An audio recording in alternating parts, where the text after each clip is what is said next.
Hola, quiero leer una pequeña parte de la historia de Islandia, de la Islandia medieval. Lo encontré en un libro que había descargado de internet, que es La maquinaria de la libertad, libro que trata sobre anarcocapitalismo, no porque yo sea de esa idea, sino porque leo un poco de todo y por la verdad no lo he leído bien, voy por partes a veces cuando tengo tiempo. Pero así antes de dormir quería leer algo lindo, simpático y esta parte de la historia de Islandia me gustó sobre todo porque va en contra de muchos estereotipos que se suelen tener sobre la época, y porque lo bonito es que en cada parte del mundo la historia es diferente. Así que bueno, aquí hay varias partes interesantes de historia que quería destacar. Voy a leer pequeños párrafos, así no me lío ni con los derechos de autor ni nada. Bien, vamos a ver. La historia de Islandia también empieza con un gobernante poderoso. Su nombre fue Harald y gobernaba uno de los pequeños reinos que conforman la actual Noruega.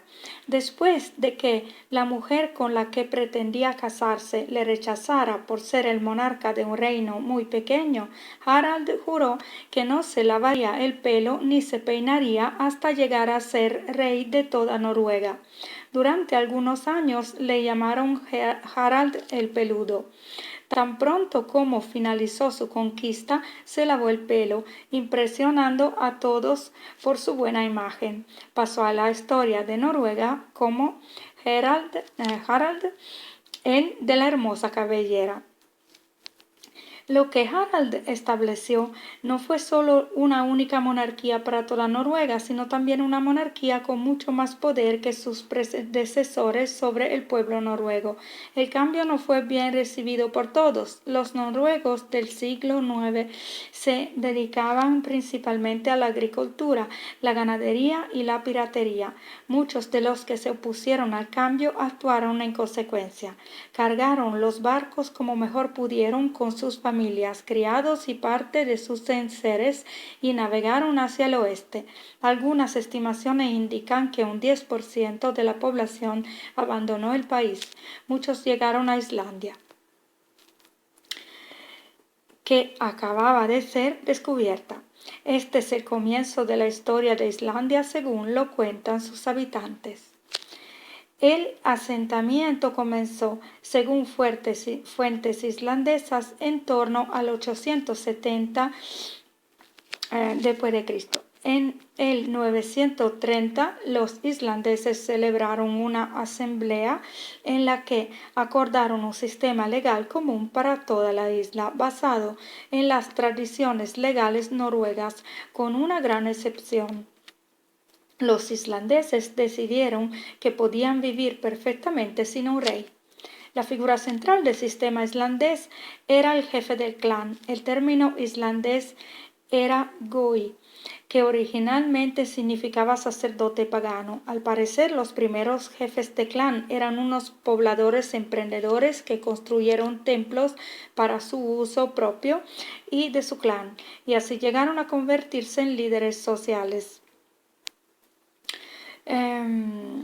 Bueno, el conjunto de derechos que crearon estos jefes se denominó Gororo. Ahora no lo pronuncio bien seguramente. Un gororo era una propiedad privada que podía venderse, prestarse o heredarse. Si alguien quería ser jefe de clan, tenía que encontrar a otro que quisiera vender su gororo y comprárselo. El término goro también designaba al grupo de hombres que seguían a un jefe determinado. ¿Qué derechos conllevaba el cargo de jefe de clan? Uno, quizá el más importante, era el derecho a ser el vínculo entre la gente corriente y el sistema legal. Si uno quería demandar a alguien, lo primero que tenía que saber era quién era su jefe. Esto determinaba el tribunal que le sería asignado. Al igual, después hace paralogismo, pero yo prefiero ir saltando porque hay cosas más interesantes después.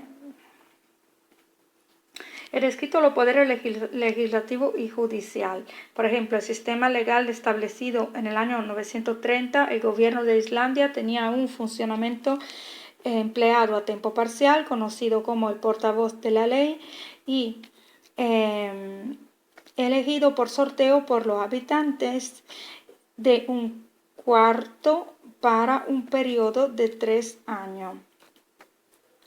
Su trabajo consistía en presidir la asamblea, memorizar las leyes y dar asesoramiento jurídico. En el transcurso de los 3 años debía recitar el código legal entero una vez en voz alta. Si omitía algo y nadie replicaba, esta parte de la ley se eliminaba. Podía entenderse una forma temprana de legislación con vigencia limitada. El escrito los poderes legislativo y judicial del gobierno instaurado por los colonos islandeses, pero he omitido el ejecutivo. Ellos también lo omitieron. Aparte del portavoz de la ley, no había más funcionarios del gobierno. Imagínense que usted y yo somos islandeses.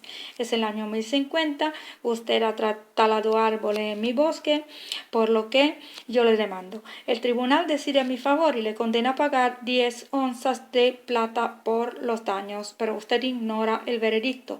Así que vuelvo al tribunal y presento pruebas de que se ha negado a acatarlo. El tribunal le declara proscrito, dándole unas semanas para abandonar Islandia. Pasado ese tiempo puede matarle sin consecuencias legales. Si sus amigos intentan defenderle, estarán violando la ley y en consecuencia podría demandarlos. Una objeción evidente a ese sistema es que alguien lo suficientemente poderoso en un lugar donde el poder se mide por la cantidad de amigos y parientes que se tengan, los leales que sean y lo bien que luchen, puede desafiar la ley con impunidad, al menos cuando trate con individuos menos poderosos. El sistema islandés tenía una solución simple y elegante a este problema. Las indemnizaciones por daños y prejuicios eran propiedad transferible. Si usted me hubiera causado daños y yo fuera demasiado débil para obligarle a pagarme la indemnización, podría dársela o vendérsela a alguien más poderoso. Entonces ese alguien se encargaría de obligarle a pagar para cobrar la indemnización por daños y prejuicios y fraguarse una reputación que le podría ser útil en su futuro conflicto. En esa situación, la víctima podía renunciar a parte a la totalidad del dinero, pero recibía algo más importante a cambio: demostrar que cualquiera que le perjudicara tendría que pagar por ello. El asunto tomaba un carácter más permanente si quedaba claro que la misma persona que había obligado a pagar esa indemnización volvería a hacerlo en circunstancias similares. El individuo poderoso que había reclamado la indemnización y había logrado cobrarla podía ser un jefe de clan interviniendo en nombre de uno de sus hombres, o simplemente un granjero de la zona con muchos amigos. Ambos personajes aparecen reflejados en las sagas islandesas. En la Islandia medieval todo el derecho era civil. La víctima era responsable de hacer cumplir sus derechos individualmente o con ayuda de los demás. La víctima que transfería la reivindicación de sus derechos a un individuo más poderoso a cambio de la mitad de lo que le correspondía era como un demandante que acuerda dividir la indemnización con su abogado en lugar de pagarle una minuta. Esto efectivamente, aquí comento una cosa, esto me ha pasado, lo he hecho yo una vez en que tenía un problema con unas personas que tenían más recursos que yo, e hice esto, fui a un abogado y le dije, pensaría haber inventado algo en aquel momento que me resolviera un pequeño problema, pero veo que aquí los islandeses antiguos lo habían pensado antes que yo.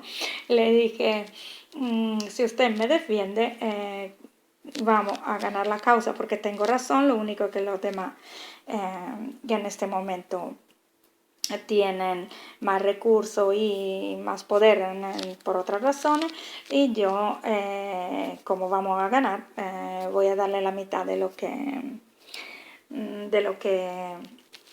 ganaría con esto. Y entonces pude llegar a hacerme defender gratis y en aquel momento no era posible para mí, por otras razones, obtener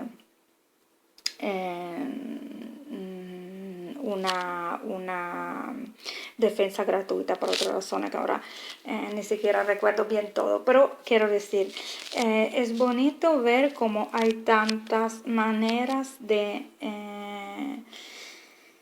elaboradas de entender también algo así como el derecho. La diversidad de las historias, la diversidad de los sistemas y algo tan elaborado que haya existido en tiempos en que si no vamos a informarnos podemos creer que todo era simplemente una batalla sin sin mucho razonamiento. También el comienzo de la historia es bastante peculiar, esa mujer que le dice que no y el rey que decide hacer mucho más grande su reino por esta razón y luego bueno, ahora se me ocurre pensar en una charla que me pareció muy ignorante, sinceramente, de una feminista que luego por ser tal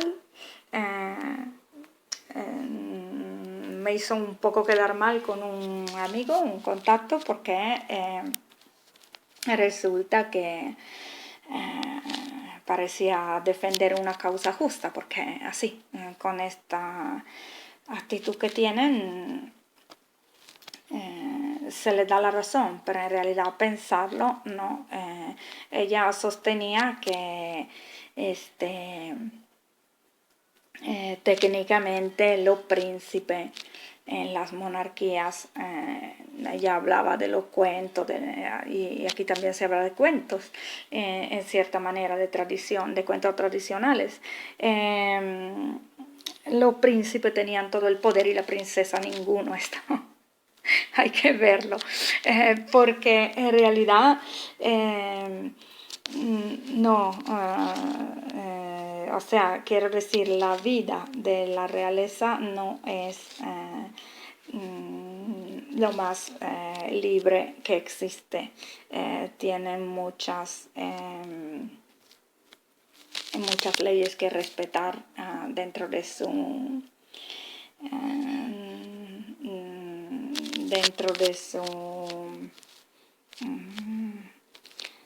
bueno, de su ámbito. Entonces, todo el discurso de ella era bastante así inventado. Y entonces resulta que estaba pensando yo que qué poder ha tenido esta persona, en concreto esta señora, con su capricho de querer que se le pidiera matrimonio solamente si se tenía un reino grande. Tuvo el poder de hacer que Harald conquistara grandes territorios y luego se le escapó la gente. Lo más bonito es que luego se le escapó la gente porque un 10%, un 10%, debo decir, yo digo 10%, me equivoco, de la población abandonó el país y así fue que se fundó Islandia. Bueno, otra cosa, por ejemplo, que se me ocurre pensar, eso es un comentario mío, pueden gustar o no, pero bueno, el video es mío. Si no gusta, podéis cerrar aquí porque no voy a leer más. Estos son comentarios así. Es que, por ejemplo, de Islandia se ha hablado muy bien hace unos años se hablaba mucho de Islandia, de un cambio que hizo, la política, digamos, moderna. También se habló bien de unas figuras políticas mujeres, pero siempre como cómo funciona la política. ¿Por qué no me gusta? ¿Por qué no me gusta la política? Porque es siempre como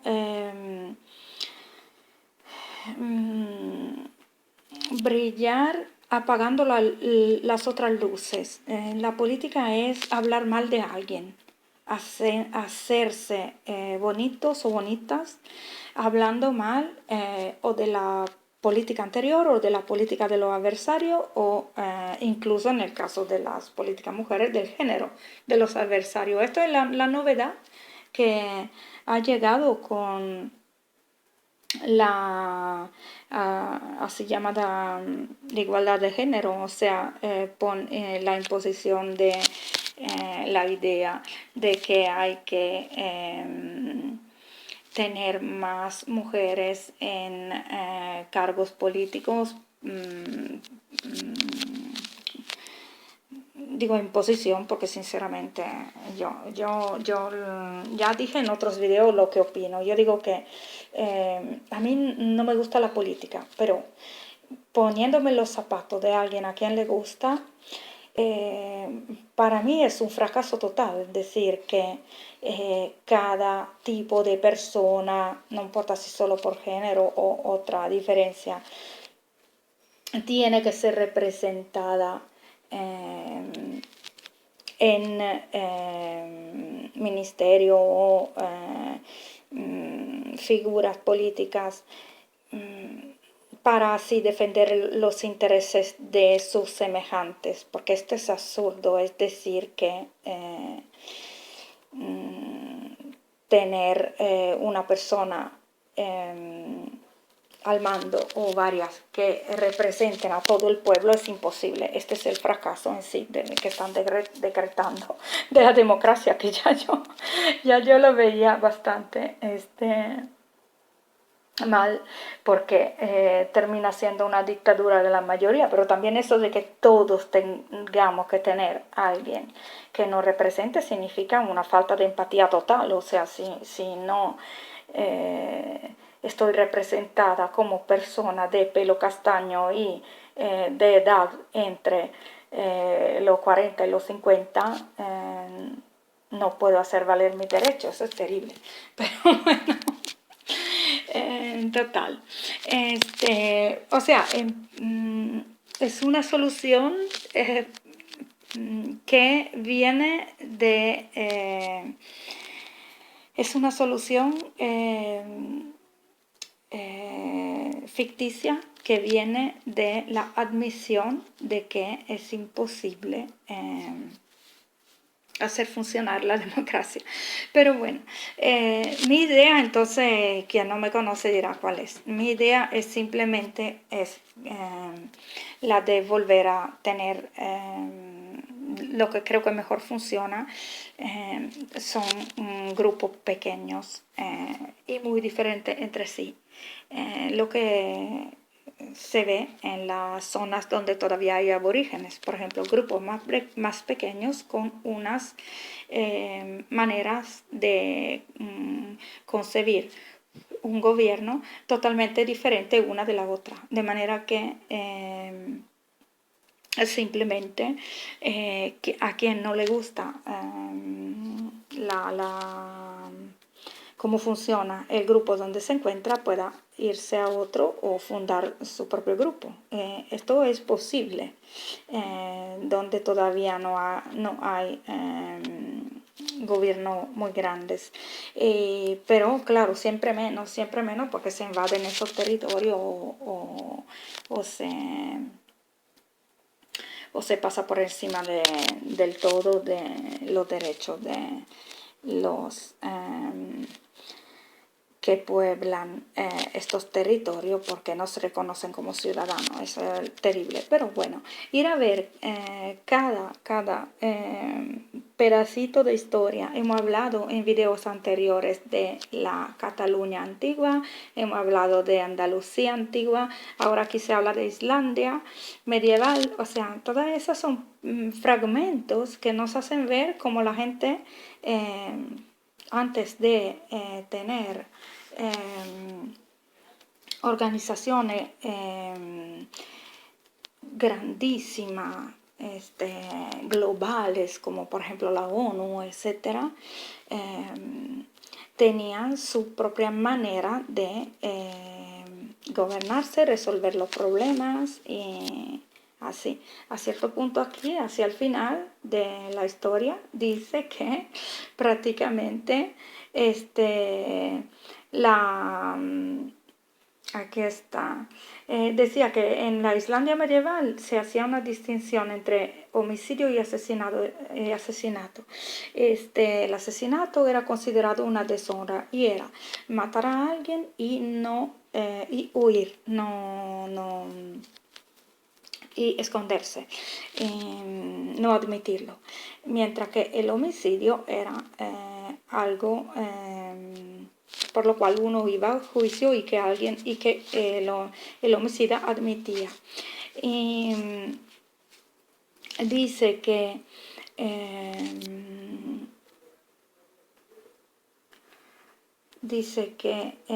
la situación de la violencia era bastante reducida. O sea, vamos a ver dónde lo encuentro. La cantidad, ¿no? La cantidad de homicidio al final era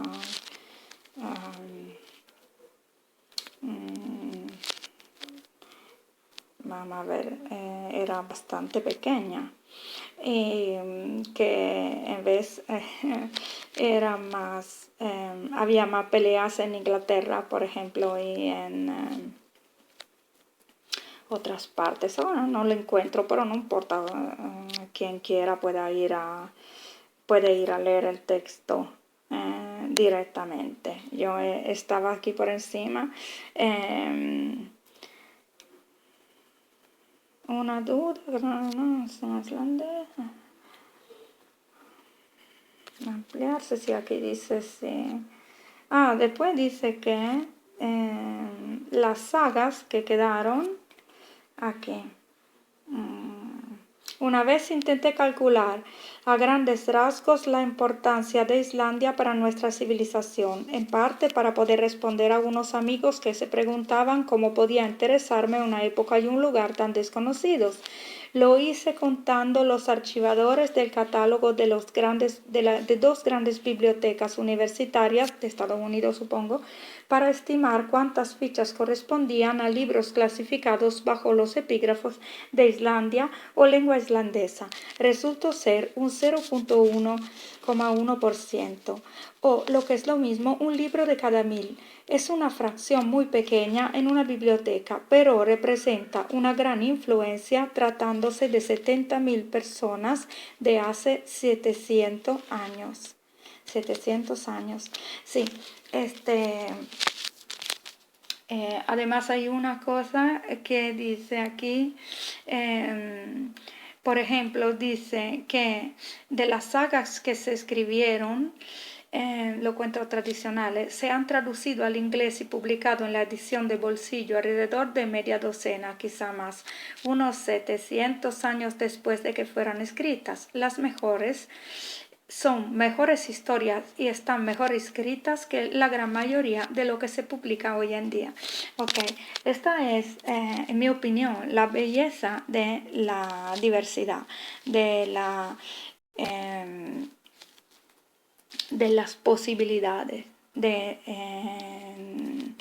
las diferencias, la belleza de la variedad. Lo dejo aquí. Os saludo y vamos a ver si mañana puedo grabar otro video, si no, pasado mañana. Chao.